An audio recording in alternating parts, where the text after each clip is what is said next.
Tere! Need mehed siin tellisid endale pekikubikud. See on hõrk ja mõnus roog, võib panna nii tangu sisse, aga võib süüa ka lihtsalt täitsa paljalt. Täna õpetangi teile, kuidas lihtsalt ja keeruliselt teha pekikubikuid. Võtame esimesena lihtsa variandi.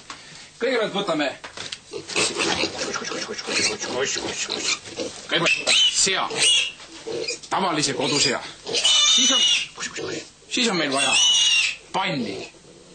Panni paneme juba panni paneme sooja ja siis on meil vaja reketit. Siis võtame sea, keerame selle pekisema poole niimoodi ettepoole ja siis paneme ja teistpidi, et saaks kuubikud ja siis raputame ja kui pekk on pannil, kes tahab, võib siia juurde panna sibularattaid, soola, ühed Ugandi mehed käisid, tahtsid isegi kaneeli. Igal juhul jääb see tellija sooviks ja tellija unelmaks. Ja mul ei olegi siit muud öelda, kui palun lauda.